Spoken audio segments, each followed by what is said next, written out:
नमस्कार दोस्तों, मेरा नाम अंकित है। मैंने कैसे अपने किराए पर रहने वाली भाभी के साथ क्रिकेट खेला। मैं एक सोसाइटी के 3 बेडरूम के कमरे में रहता का मालिक विदेश में रहता था और उसने मुझे हिसाब की देखरेख करने और बाकी के 2 कमरों को किराए पर देने हेतु एग्जॉस्ट बना रखा था। मैं उन दिनों एक मल्टीनेशनल कंपनी में मैनेजर के पद पर काम करता था। एक दिन मैं किसी काम से गया तो मुझे एक कपल दिखाई दिया। आपने तो बिल्कुल साधारण था, लेकिन उसके साथ सोने दी थी। वह बहुत ही सुंदर थी। अब मैं मरियल सा था। उसकी आंखों पर चश्मा पिचका हुआ जो अजीब लग रहा था। मैं मन ही मन सोच रहा था कि क्लॉक को किराए पर कोई इस तरह का कपल लेने आ जाए तो मजा आ जाए, लेकिन वे आगे निकल गए। फिर मैं अपने फ्लैट में अंदर आ गया। करीब आधे घंटे बाद मेरे कमरे के आगे पायल बजी।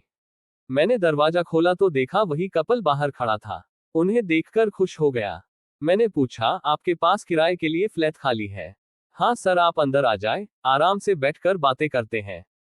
आदमी बोला, नहीं, आप खड़े खड़े ही बताएं, देना है या नहीं। वो लेडी बहुत ही सॉफ्ट आवाज में बोली, जब लोग कह रहे हैं कि अंदर आओ तो हम चलते हैं।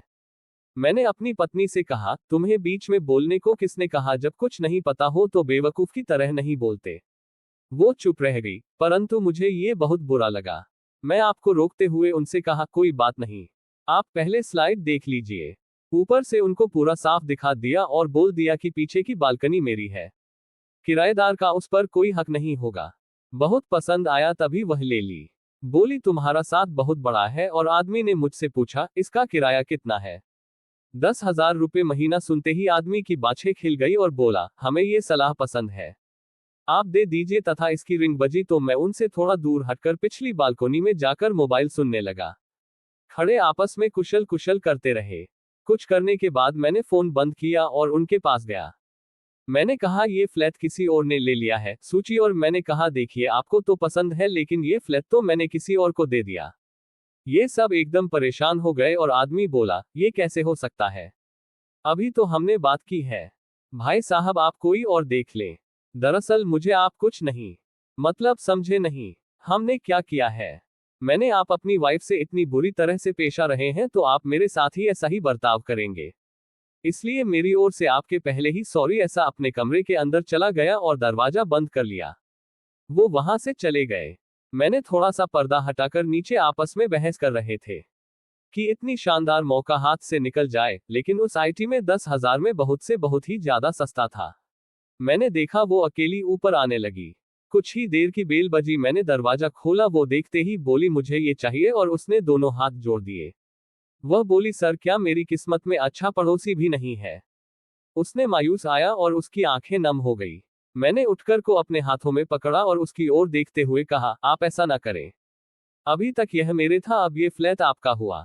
उसने पर से वह निकालकर मेरी और पढ़ाई तो मैंने कहा, कोई बात नहीं, आप पहले एक बार अपने हस्बैंड को बुलाओ। वह जल्दी से नीचे हस्बैंड को बुला लाई।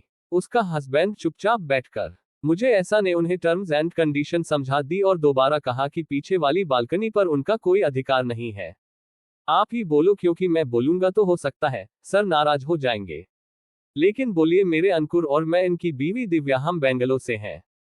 इस महीने पहले हमारी शादी हुई है। इस शहर में एक कॉल सेंटर में इन्हें नौकरी मिली है। दिव्या ने बताया कि मैं तो हाउसवाइफ है, कोई अच्छी जॉब मिली तो कर लेगी। अपने परिचय में मैंने बताया और अगले दिन वो मेरे कमरे में आए और मैं उसके लिए चाय बनाने लगा। फिर वह कहने लगी, आप हटा दें, मैं खुद बना लूंगी। मैंने कहा, नहीं, आप मेरे मेहमान हैं, चाय तो मैं ही बनाऊं।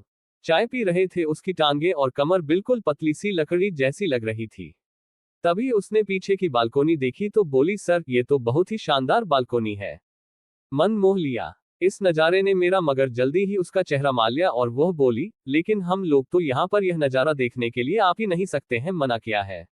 मैंने धीरे से कहा, आप जहाँ चाहे वहां बैठ सकती हैं, घूम सकती है, बालकोनी तो क्या आप मेरे कमरे ही समझे? लेकिन अंकुर बाबू इतने में ही को हंसने लगी और बोली, आप बहुत अच्छे लगे। मैंने कहा, लेकिन ये बात आप अंकुर को मत बताना। दिव्या ने मेरी ओर देखा और जी ठीक है, ये बात हम दोनों की रहेगी। तुझे मुझसे पूछने लगी, हम करते हैं। मैंने कहा, आज से मकान आपका, आज ही आ जाए, मुझे कोई एतराज नहीं है। अंकुर बोले, लेकिन अभी महीने का लास्ट वीक है तो 1 तारीख से चालू होगा ना। मैंने कहा, किराया पहले से ही चालू होगा, मगर आप जब मर्जी चाहो शिफ्ट कर लो। मैंने देखा कि मेरी इस बात से खुश हो गई। उसने धीरे से कहा था। सर अंकुर ने एक बार फिर बात छोड़ दी और बोले, अरे भाई शिफ्ट करना भी तो पूरी मुसीबत है। कौन सा आसान काम है। पूरा 1 महीना लगता है चैटिंग करने में, कभी प्लम्बर कभी इलेक्ट्रीशियन और ना जाने क्या क्या चाहिए होगा। तुझे कहा हो तो सब कुछ मुझे ही करना है। आप तो चले जाएंगे ऑफिस में। मैंने कहा एक बार आप लोग अपना सामान यहाँ ले आइए, फिर मैं हेल्प कर दूंगा।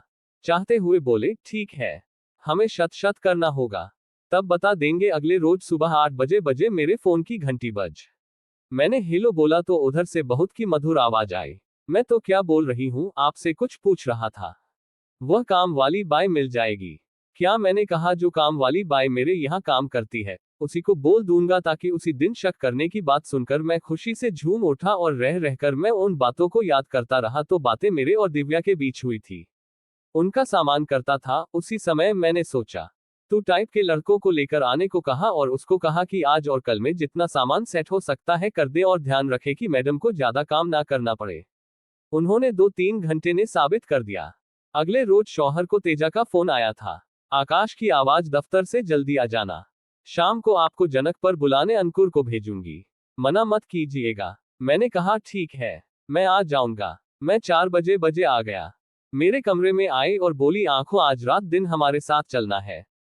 हमने मेरे फ्रेंड और उसकी वाइफ को भी बुलाया है, आप आएंगे ना। मैंने पूछा, कोई खास बात है क्या। उनको नहीं, बस मिलकर बैठेंगे।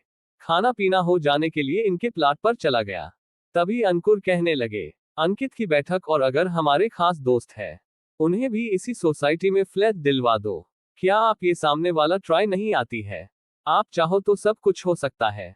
आपका विश्वास हो गया है, सब कुछ कर सकते हैं, प्लीज कुछ करो। मैं और जॉब मैं कुछ करता हूं। ताकि बड़ी अदा से बोली, कुछ नहीं, सब कुछ करना है आकाश के। मैंने कहा ठीक है, हो जाएगा। कुछ देर बाद खाना खा लिया। मैं और दिव्या एक ही साथ में रहते हुए भी मिल नहीं पाते, क्योंकि समय ऑफिस से आधा तो हमको भी आ चुके होते थे। शाम को मैं बालकनी में बैठा हुआ था, तभी दिव्या भाग गई। वह साथ में रखी एक चेयर पर बैठ गई और बोली, आप अपना एंजॉय जारी रखें। मुझे कोई, मैंने उनसे पूछा तो अभी तक नहीं आई। क्या बोली, अभी गए हैं। 15 दिन रात होती है, मेरे साथ पार्टी ज्वाइन कर ली। मैंने पूछा था कि अंकुर भैया को पता लगेगा तो वे नाराज नहीं होंगे। तेजा मुस्कुराकर अदा से बोली, उनको क्या पता ओ कि अभी मेरे साथ क्रिकेट खेलना चाहती थी। मैंने आपसे कहा चिंता मत करो, मैं तुम्हारी सभी इच्छाएं पूरी कर दूंगा। कहने लगी, आकाश में मुझे अंकुर से कोई शहर की रात की ड्यूटी होती थी तो 15 दिन तक हर रोज को मैं और क्या क्रिकेट खेलते हैं। जाने कहा तुम्हारा भला तो बहुत बड़ा है। बहुत खुश थी क्योंकि उसे एक अच्छा खिलाड़ी मिल गया। टीका के खुश रहने से उसका हस्बैंड ही बहुत खुश रहा था। दिव्या के कहने पर डायनेयर चना और उसके पति को सांप वाला प्लाट दिलवा दिया और उन्होंने शक कर लिया था हमारे सामने के लिए गलत है, इसलिए कोई आता नहीं लगा सकता था कि पिछली बालकोनी में जन्नत के दरवाजे खुले रहते थे। तो दोस्तों, कैसी लगी हमारी कहानी।